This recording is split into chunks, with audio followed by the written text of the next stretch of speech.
नमस्कार, मैं हूं डॉक्टर अभिषेक आनंद और आज के इस वीडियो लेक्चर में हम लोग समझेंगे कि पावर फंक्शन क्या होता है। अभी तक में हम लोगों ने देखा है क्वाड्रेटिक फंक्शन क्या होता है, पॉलिनोमियल फंक्शन क्या होता है और आज देखेंगे कि पावर फंक्शन क्या होता है। तो पावर फंक्शन को अगर हम लोग समझें तो इसमें सबसे पहले एक चीज याद रखने का है कि पावर फंक्शन में केवल एक ही टर्म होता है।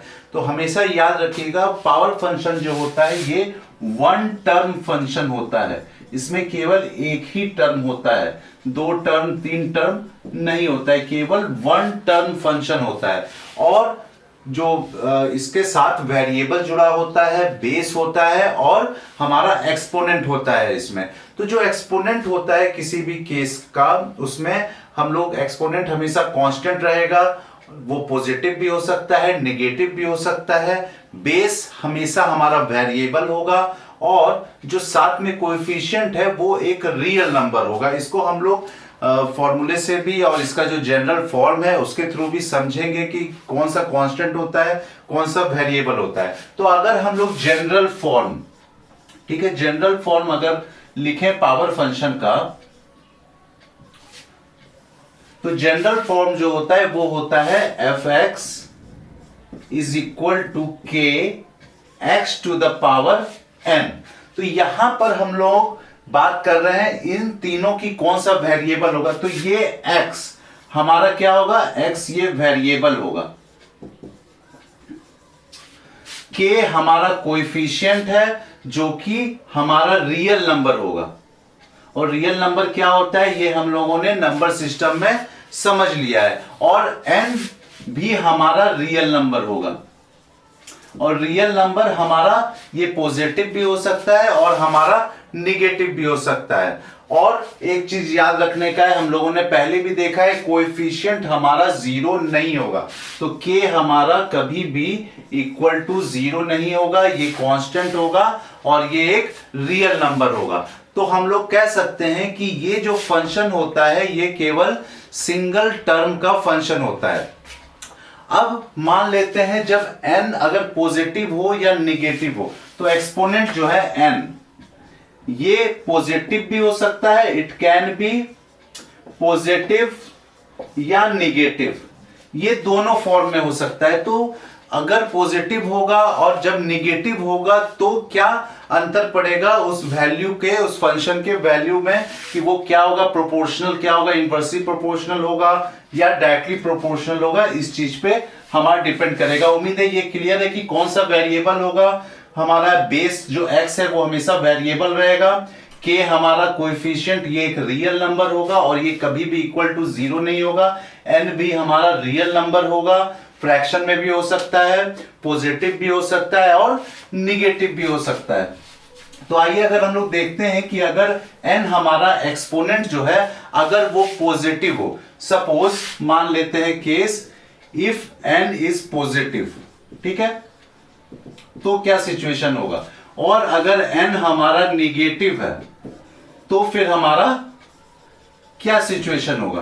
तो n जब हमारा पॉजिटिव होगा, इसका मतलब है जब एक्सपोनेंट हमारा पॉजिटिव होगा तो जो फंक्शन का वैल्यू होगा वो प्रोपोर्शनल होगा nth पावर ऑफ x के, ठीक है। इसको याद रखिएगा, हमारा वैल्यू ऑफ फंक्शन क्या होगा, इसको हम लोग लिख सकते हैं वैल्यू ऑफ फंक्शन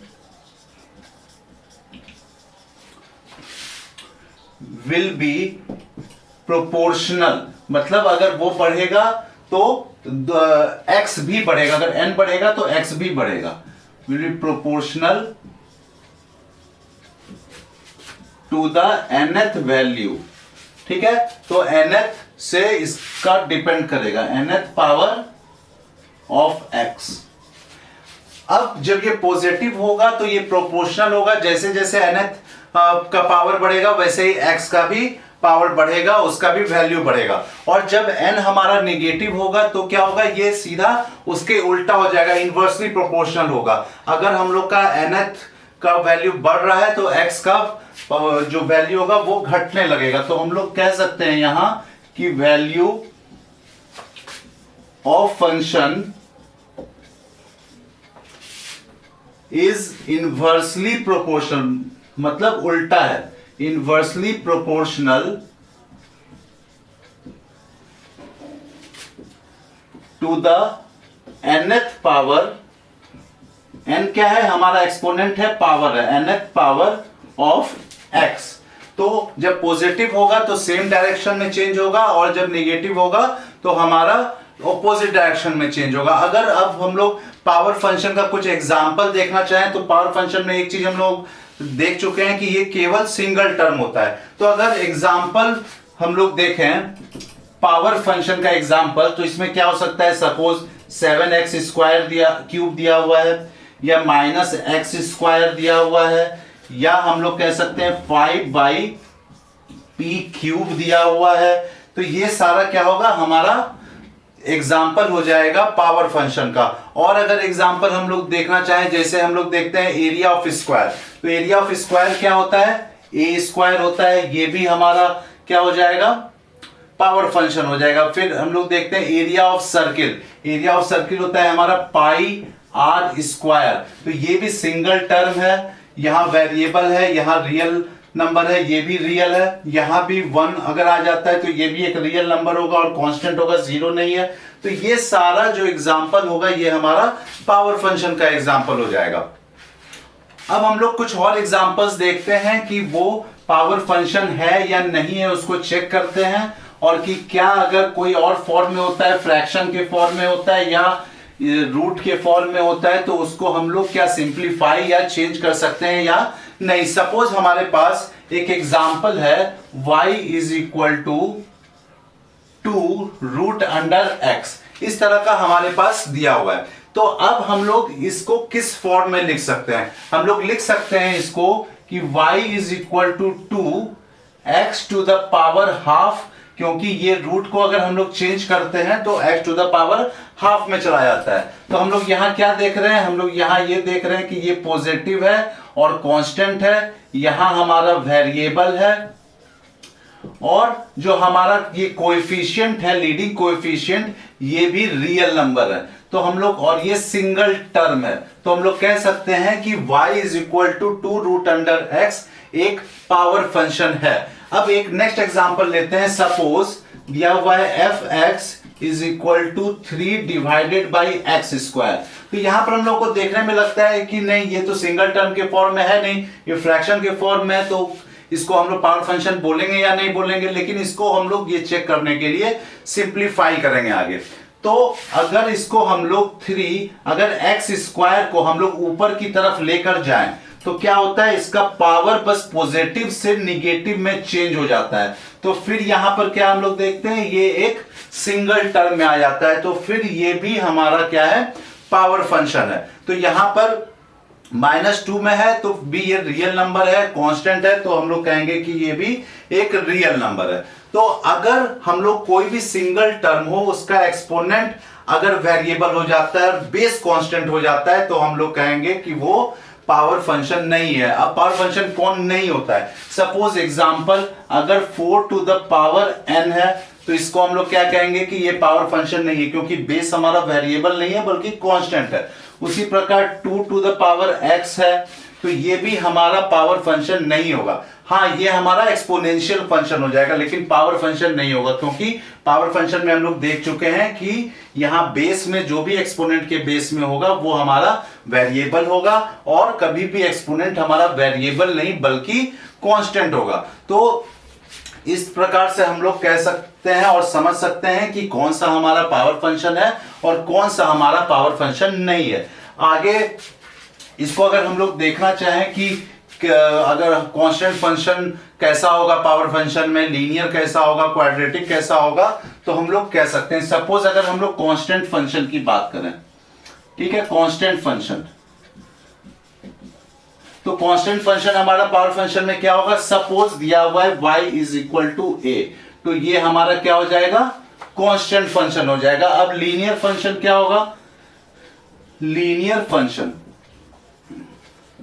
लीनियर, यहां पर देखिए यहां कोई भी वेरिएबल नहीं है, यहां केवल और केवल हमारा कांस्टेंट है।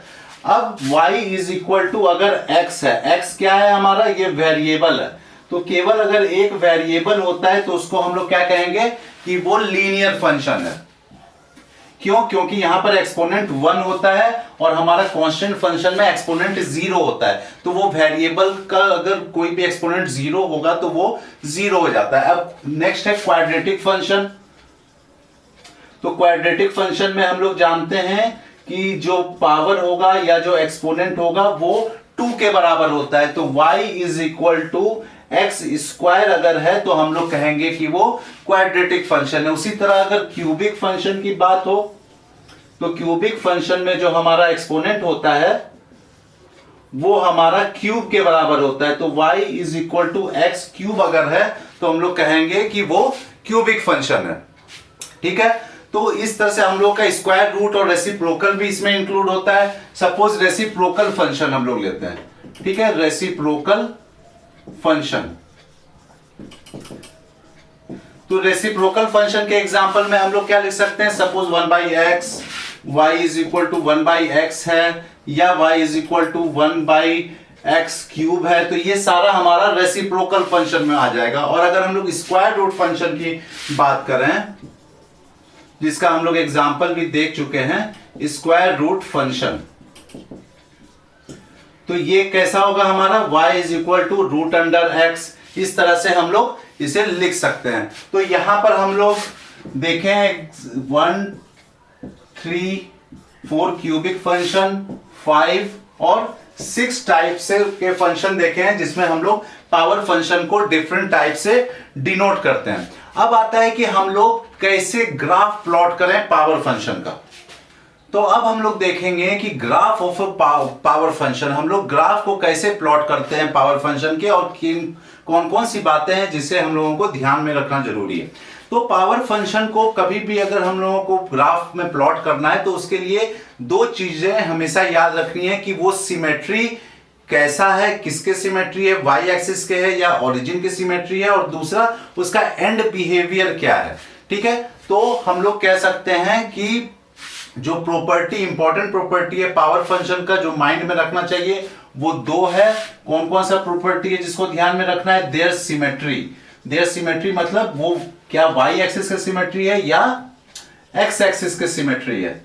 ये हम लोग आगे क्वेश्चंस को सॉल्व करेंगे और ग्राफ प्लॉट करेंगे तो उसमें समझ लेंगे। और दूसरा क्या है कि एंड बिहेवियर क्या होता है। एंड बिहेवियर का मतलब है कि ये क्या पाराबोला होता है, इसका जो कर्व है वो किस ओर जाता है, वो नीचे की तरफ जा रहा है या ऊपर की तरफ जा रहा है, तो इन सारी चीजों को ध्यान में रखना है। तो हम लोगों ने पावर फंक्शन में पहले ही देखा था कि एक्सपोनेंट जो है, जो n है हमारा, जो हम लोगों ने देखा था fx is equal to k x to the power n। तो यहां पर n पे डिपेंड करेगा कि हमारा ग्राफ कैसा होगा।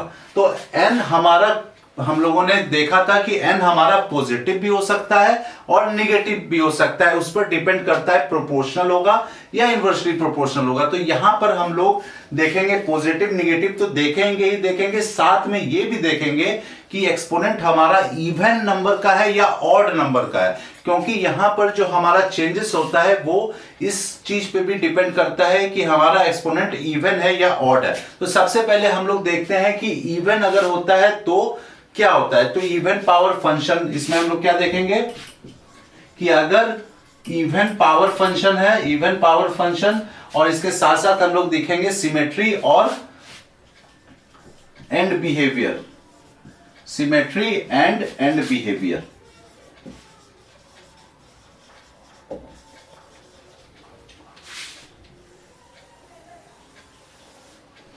तो हम लोग यहां पर जो पावर फंक्शन लेंगे, जो n का वैल्यू होगा उसको हमेशा हम लोग क्या लेंगे, यहां पर इवन नंबर लेंगे।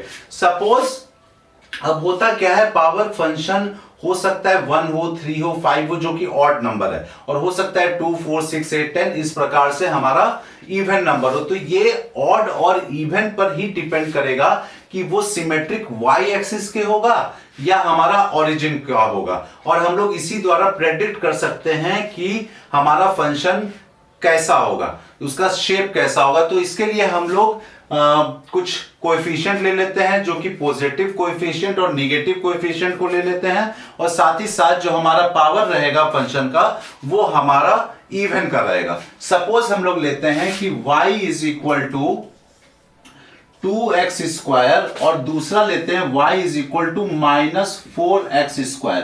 तो यहां पर देखिए एक जगह पॉजिटिव लिए हैं, एक जगह निगेटिव लिए हैं, क्योंकि इससे भी डिपेंड करेगा हमारा फंक्शन का ग्राफ कैसा होगा। और यहां ऊपर में हम लोगों ने इवन नंबर को लिया है जो कि 2 है। अब सबसे पहले हम लोग ग्राफ प्लॉट करते हैं जो कि y is equal to 2x² का है, और बाद में हम लोग y is equal to -4x² का हम लोग ग्राफ को प्लॉट करेंगे और देखेंगे क्या आता है। तो अगर हम लोग करते हैं y is equal to 2x², तो सबसे पहले क्या करेंगे, हम लोग x के वैल्यू को और y के वैल्यू को लिखेंगे, जिससे कि हम लोगों को कोऑर्डिनेट्स मिल जाए और हम लोग उसको ग्राफ पे प्लॉट कर सकें। सपोज x को हम लोग मान लेते हैं -2 से लेते हैं, x -2 -1 0 1 और 2, ये पॉइंट्स को हम लोग लेते हैं। तो हमारा y क्या होगा, x की जगह पर क्या आ जाएगा, 2 इंटू -2², तो ये हमारा 4 हो जाएगा, तो 4 इंटू 2 8 हमारा आ जाएगा। नेक्स्ट अगर -1 होता है तो 2 -1² तो 1 ही हो जाएगा, इज इक्वल टू 2 हो जाएगा। 0 अगर रखते हैं 2 इंटू 0² तो ये 0 हो जाएगा हमारा। नेक्स्ट 1 अगर रखते हैं तो 2 इंटू 1² हमारा वैल्यू 2 के बराबर ही आएगा, और 2 into 2 to the power square करते हैं तो 4 इंटू 2 इज इक्वल टू हमारा 8 आ जाता है। तो इस प्रकार से हमारा वैल्यू आएगा। अगर हम लोग इसको प्लॉट करते हैं ग्राफ पर तो देखते हैं कि किस तरह से आता है।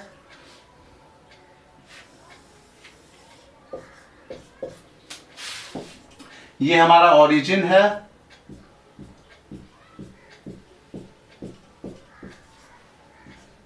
ये हमारा y एक्सिस है,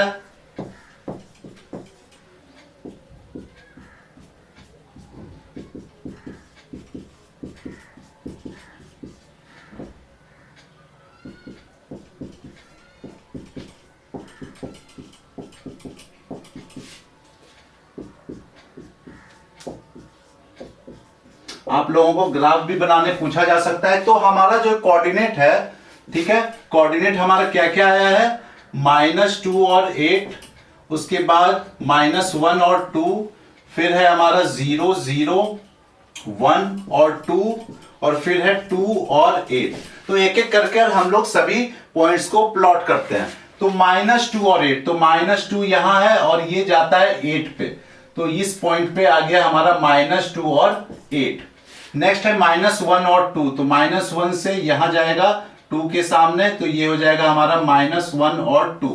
नेक्स्ट है हमारा 0 0, तो ये हमारा पॉइंट हो जाएगा 0 0 का। नेक्स्ट है हमारा 1 और 2, तो x एक्सिस पॉजिटिव में 1 और यहां पर 2, तो ये हो जाएगा हमारा 1 और 2। नेक्स्ट है हमारा 2 और 8, जो कि दोनों हमारा पॉजिटिव में है, तो 2 से हम लोग जाएंगे सीधा 8 के सामने, तो ये हमारा पॉइंट हो जाएगा 2 और 8। अब हम लोग इन सारे पॉइंट्स को क्या करते हैं, मिला देते हैं। तो हम लोगों को देखते हैं कि किस तरह का हम लोगों को पॉइंट मिलता है। तो इस शेप का हम लोगों को कर्व मिलता है, जो कि हम लोग देख सकते हैं पैराबोला शेप का है और ऊपर की तरफ हमारा खुल रहा है। अब इसमें अगर इसमें हम लोग कुछ देखना चाहें तो कुछ पॉइंट्स हैं जो कि हम लोग इसको नोट कर सकते हैं। अगर जो कि हम लोगों ने क्वाड्रेटिक में भी देखा था, तो हम लोग लिख सकते हैं कि ये हमारा पॉजिटिव है, तो इसका मतलब है कि कोएफिशिएंट अगर हमारा पॉजिटिव होगा तो ग्राफ जो होगा वो क्या होगा, अपवर्ड ओपनिंग होगा। तो हम लोग लिख सकते हैं कि व्हेन कोएफिशिएंट क्या होता है, इसको हम लोग कोएफिशिएंट कहते हैं जो वेरिएबल से पहले हमारा लगा हुआ होता है साथ में। When coefficient is positive the graph is upward opening. Upward opening क्यों बोल रहे हैं, ये देखिए ऊपर की तरफ खुल रहा है, इसीलिए इसको हम लोग अपवर्ड ओपनिंग कहते हैं। अब हम लोग देख सकते हैं कि x अगर लेस देन 0 है तो क्या होता है, और अगर x ग्रेटर देन 0 है तो क्या होता है। ये सब याद रखिए, ये सब ऑब्जेक्टिव्स के लिए भी इंपॉर्टेंट है। तो अगर मान लेते हैं if x is greater than 0 और x लेस देन 0 होता है, तो हमारा यहां पर क्या होगा, तो x लेस देन 0 है, अगर -2 है -1 है, ठीक है, तो इस तरफ को देखें तो अगर हम लोग देख रहे हैं तो ये क्या है, ये नीचे की तरफ जा रहा है, ठीक है, तो x जब लेस देन 0 होगा, यहां पर नीचे वाला देखिए तो क्या होगा, फंक्शन हमारा डिक्रीजिंग होगा, तो हम लोग लिखेंगे कि फंक्शन इज डिक्रीजिंग। कब, जब पॉजिटिव कोएफिशिएंट होगा, इवन होगा हमारा n मतलब एक्सपोनेंट, और x जब हमारा लेस देन 0 होगा तो फंक्शन हमारा डिक्रीजिंग होगा। वहीं जब फंक्शन हमारा पॉजिटिव चलाता है 1 और 2 तो हम लोग देख सकते हैं कि ये इंक्रीजिंग है, तो हम लोग कह सकते हैं कि x जब 0 से बड़ा है तो फंक्शन हमारा कैसा होगा, इंक्रीजिंग होगा, तो फंक्शन इज इंक्रीजिंग, ठीक है। तो ये हम लोगों को 3 पॉइंट्स हैं जो हम लोगों को याद रखना है कि क्या क्या चेंजेस आता है जब हम लोग पॉजिटिव कोएफिशिएंट के साथ इवन हम लोग करते हैं। तो एंड बिहेवियर क्या है, इंक्रीजिंग और डिक्रीजिंग का है, ओपन अपवर्ड की तरफ ओपन होता है। अब वही अगर हम लोग -4x² का देखते हैं कि उसके साथ कैसा ग्राफ बनकर निकलता है और उसका बिहेवियर x के साथ 0 से जब वो कम होता है या ज्यादा होता है तब क्या होता है। Suppose y is equal to -4x² है, तो यहां पर भी हम लोग x के वैल्यू को -2 -1 करके लेते हैं, तो x का वैल्यू और y का वैल्यू इससे निकलेगा, ठीक है। तो सपोज x हमारा -2 लेंगे, -1 0 1 और 2, अगर इस प्रकार से लेते हैं तो -2 जब होगा तो -4 इंटू -2², तो ये हो जाएगा 4 इंटू 4 16, ये हमारा -16 के बराबर आ जाएगा, क्योंकि पॉजिटिव हो जाता है इंटू माइनस, तो माइनस आ जाएगा, आ जाएगा हमारा। फिर -4 इंटू -1², तो ये हमारा 1 -4, तो -4 के बराबर आ जाएगा। उसके बाद अगर 0 रखते हैं तो -4 इंटू 0², ये 0 ही होगा। फिर -4 इंटू 1² -4, और -4 इंटू 2², तो ये हमारा -16 के बराबर आएगा। तो अब हम लोग इसको प्लॉट करके देखते हैं, चूंकि ये -16 तक जा रहा है तो हम लोग को नीचे ज्यादा लेकर जाना होगा। यहां पर हम लोगों ने 2 के डिफरेंस का पॉइंट्स यहां पर लिया है। अब इसे हम लोग प्लॉट करते हैं। -2 जब होता है तो -16 है, मतलब यहां पर जब पॉइंट होता है -2 तो ये -16 के बराबर होता है, ये पॉइंट -2 -16। जब -1 है हमारा तो ये -4 के बराबर होता है, अगर यहां -1 है तो ये -4 के बराबर होता है, -1 -4। जब 0 होता है तो हमारा ये भी 0 रहता है, तो यहां पर पॉइंट आ जाएगा 0 0। फिर 1 पे -4, तो अगर यहां पर 1 है तो ये -4, 1 और -4, x हमारा पॉजिटिव है और y हमारा निगेटिव है। अगर हम लोग 2 पे लेते हैं तो ये -16 पे आ जाता है, यहां पर 2 और -16 आ जाता है। तो अब अगर हम इन सारे पॉइंट्स को ज्वाइन करें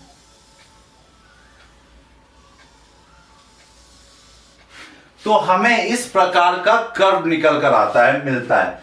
तो इससे भी कुछ पॉइंट्स निकल कर आते हैं कि हम लोग का कोएफिशिएंट अगर है तो हमारा जो एंड बिहेवियर होगा ग्राफ का वो क्या होगा, डाउनवर्ड ओपनिंग होगा, जो कि हमारा पॉजिटिव था तो अपवर्ड ओपनिंग था। तो हम लोग लिख सकते हैं कि अगर coefficient is negative, coefficient -4 is negative, so the graph is downward opening, ये निकल कर आता है। अब हमारा दूसरा पॉइंट क्या है कि x अगर लेस देन 0 है तो क्या बिहेवियर है, और अगर x ग्रेटर देन 0 है तो क्या बिहेवियर है।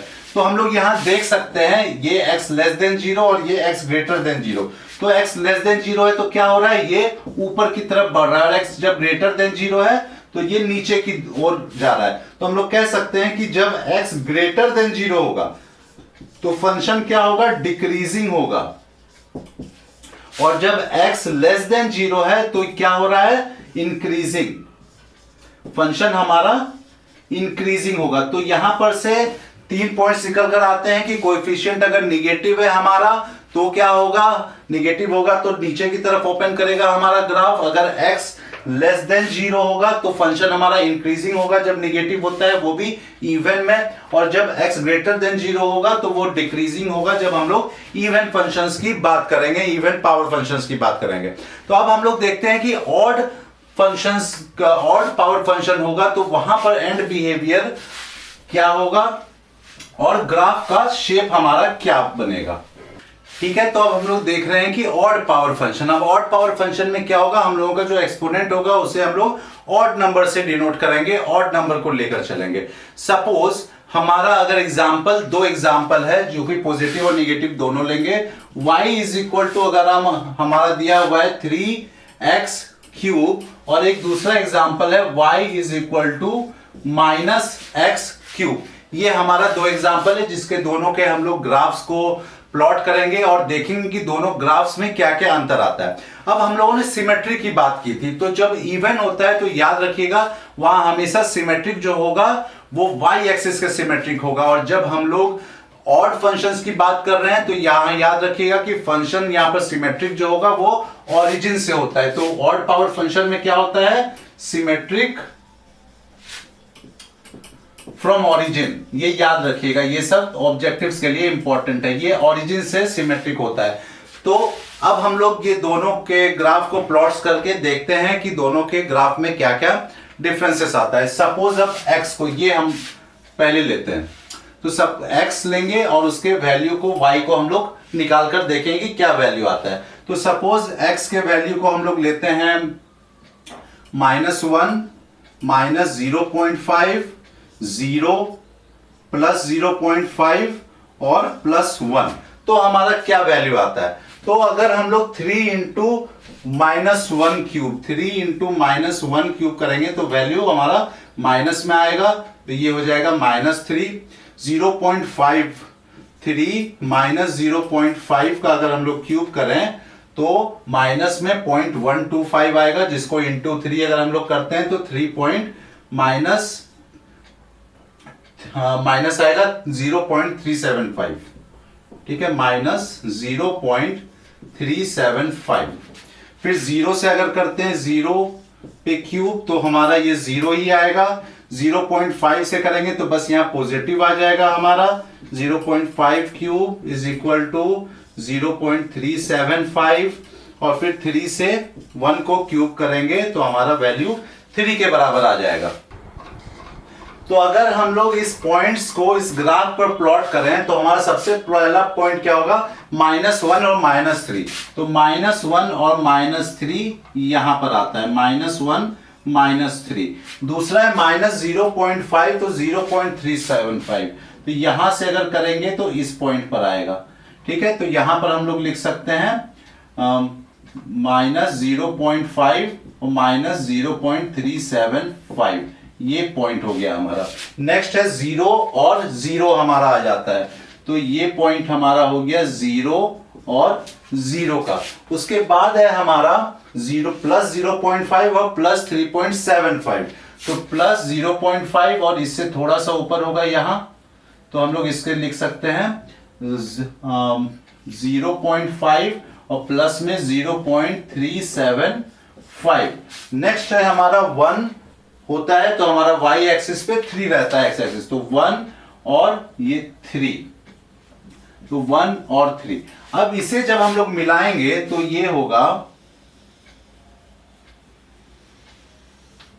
तो इस तरह का हम लोगों को कर्व निकल कर आता है जो कि ओरिजिन से इस तरह से ये सिमेट्री होता है। दोनों का जो डिफरेंस होगा, इस पॉइंट का ये सेम होता है, फिर इस पॉइंट से ये सेम होता है ओरिजिन से, तो हम लोग कहेंगे कि ये सिमेट्री है ओरिजिन से।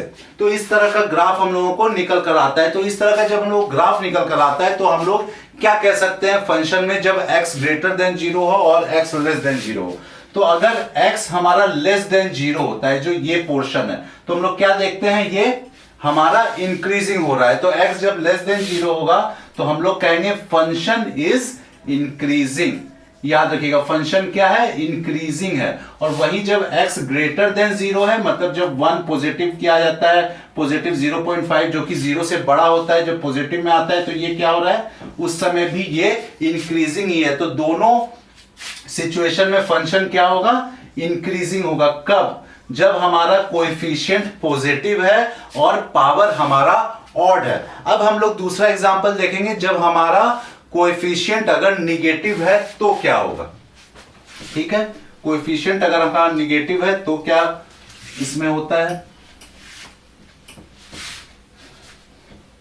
तो हमारा निगेटिव का क्या example, y is equal to minus x cube. तो इसे हम लोग प्लॉट करके देख लेते हैं और क्या क्या इसमें हम लोगों को निकल कर आता है and behaviour. Minus x cube, तो यहां पर भी x का वैल्यू और y का वैल्यू ले लेते हैं, जिसमें -2 से हम लोग शुरू करते हैं।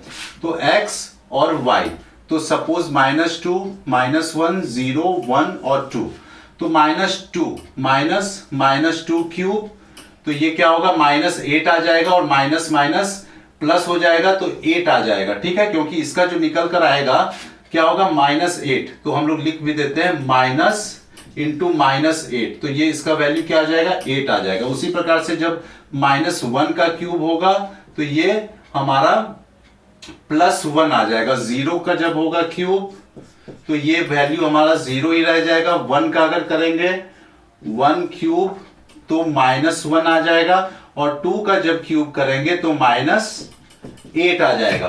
तो अब इससे हम लोग ग्राफ में प्लॉट कर कर देखते हैं कि क्या हम लोगों का शेप आता है कर्व का।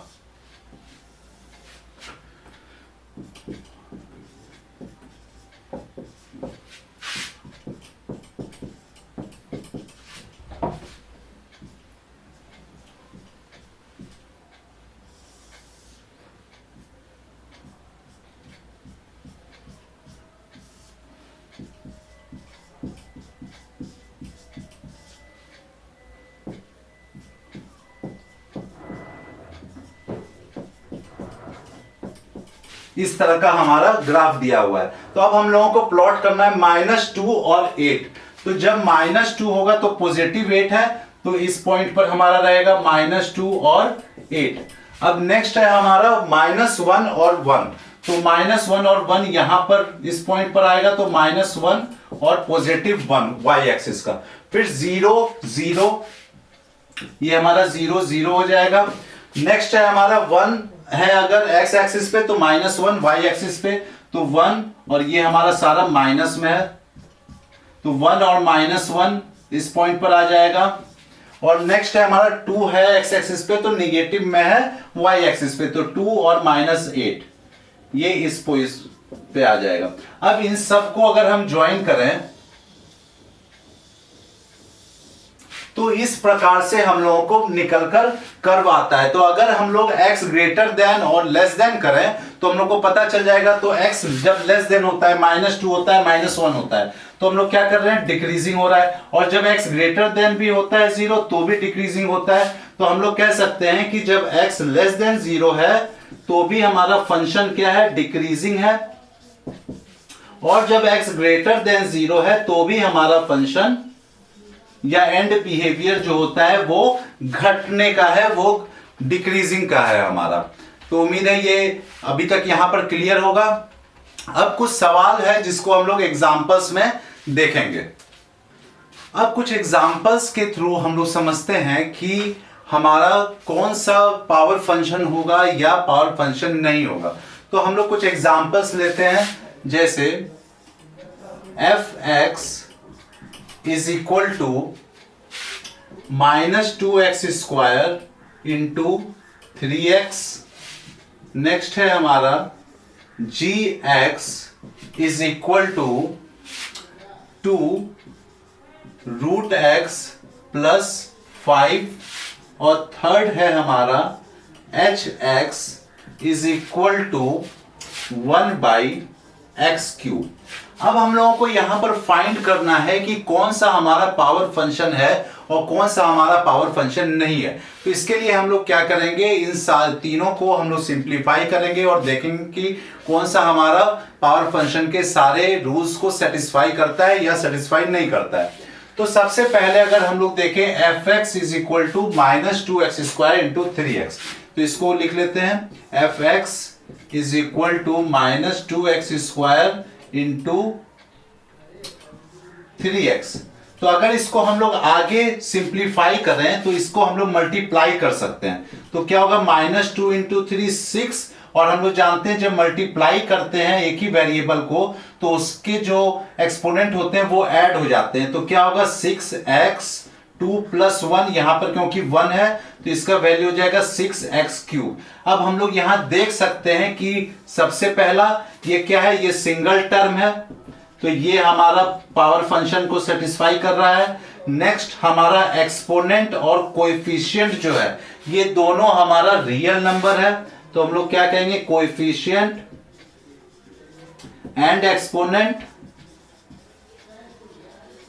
इज अ रियल नंबर, तो ये भी हमारा सेटिस्फाई हो रहा है। और जो बेस है हमारा वो वेरिएबल है, तो सारे नियम यहां पर रूल्स जो है फॉलो हो रहे हैं, तो हम लोग कह सकते हैं कि f x is equal to minus 2x² into 3x जो है ये क्या है, ये पावर फंक्शन है। ठीक है, ये एक पावर फंक्शन है।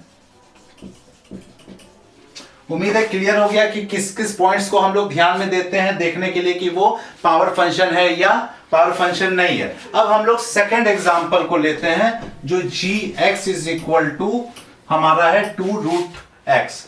तो दूसरा देखते हैं G X is equal to 2√x plus 5।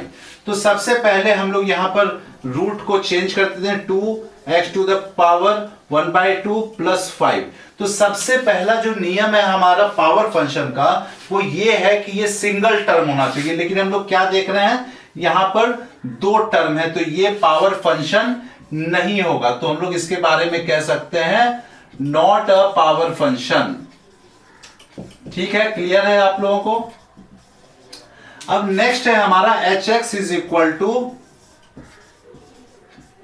1/x³, ये हमारा दिया हुआ है। तो अगर इससे हम लोग आगे सिंप्लीफाई कर रहे हैं तो इससे हम लोग लिख सकते हैं ये पूरे डिनोमिनेटर को ऊपर लेके जाते हैं तो क्या होता है हमारा एक्सपोनेंट केवल निगेटिव हो जाता है, तो x टू द पावर -3। तो यहां पर भी सारा रूल फॉलो हो रहा है। यहां पर एक्सपोनेंट हमारा रियल नंबर है, वेरिएबल है हमारा बेस, कोएफिशिएंट भी है हमारा जो कि एक रियल नंबर है 1 होगा, क्योंकि अगर कुछ नहीं दिया हुआ रहता है तो वो 1 होता है। तो इसको भी हम लोग कह सकते हैं कि ये पावर फंक्शन है। ठीक है, उम्मीद है इस प्रकार के अगर आप लोगों को सवाल आते हैं एग्जाम में तो आप लोग इसे सॉल्व कर सकिएगा। तो ये सारे एग्जांपल्स हैं, क्लियर ही होगा। तो अब हम लोग देखते हैं कुछ एंड बिहेवियर कैसा होगा उसके एग्जांपल्स को देखते हैं कि हम लोग कैसे निकाल सकते हैं किसी इक्वेशन के द्वारा पावर फंक्शन के कि उसका एंड बिहेवियर कैसा होगा, जो हम लोगों ने ग्राफ्स में समझा था। तो सपोज यहां भी हम लोग 3 एग्जांपल ले लेते हैं। एक एग्जांपल है हमारा F x is equal to x³। Next है हमारा F x is equal to -4x to the power 4। और एक एग्जांपल ले लेते हैं G X is equal to -3x to the power cube. अब इसे हम लोग समझते हैं कि इस सब का एंड बिहेवियर क्या होगा और ये पावर फंक्शन है या नहीं है। तो सबसे पहले अगर हम लोग f x is equal to x³ की बात करें तो हम लोगों ने अभी ग्राफ में देखा था सबसे पहले तो ये ऑड फंक्शन है, ठीक है, और कोएफिशिएंट हमारा क्या है पॉजिटिव है। तो हम लोग क्या लिखेंगे, पहला कि ऑड फंक्शन है, नेक्स्ट हमारा क्या है पॉजिटिव है कोएफिशिएंट, ठीक है, यहां पॉजिटिव है तो लिख सकते हैं कि कोएफिशिएंट इज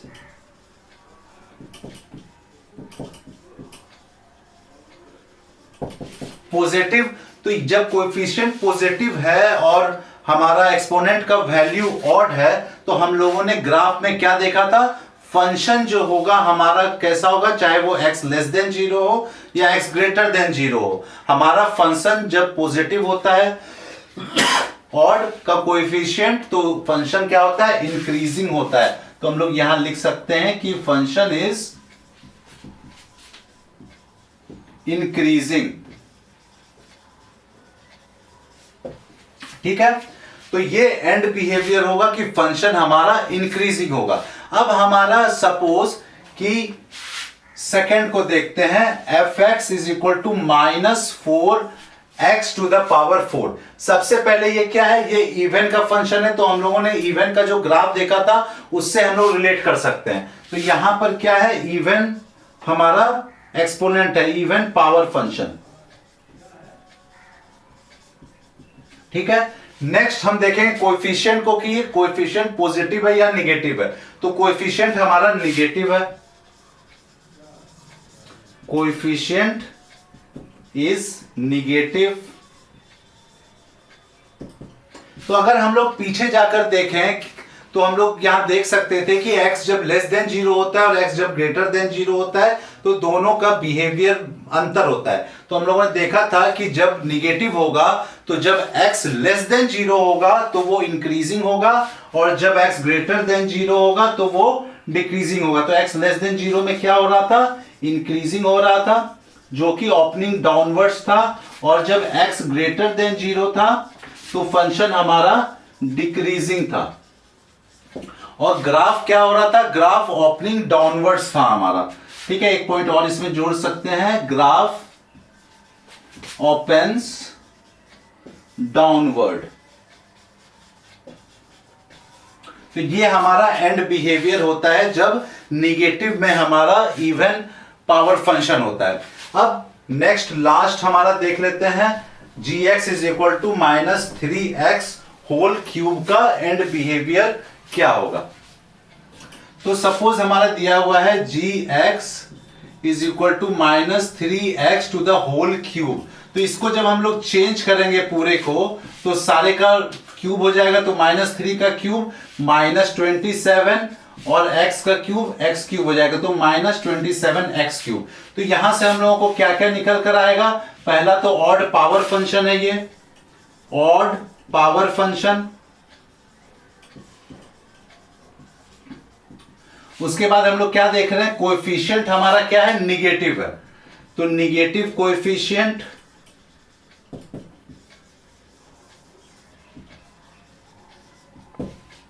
तो हम लोगों ने जो उसमें ग्राफ में पहले जो देखा था वो देखा था कि जब निगेटिव कोएफिशिएंट होता है और एक्सपोनेंट हमारा ऑड होता है तो फंक्शन हमारा क्या होता है, फंक्शन हमारा डिक्रीजिंग होता है। तो एंड बिहेवियर क्या है कि फंक्शन हमारा डिक्रीजिंग होगा, फंक्शन इज डिक्रीजिंग।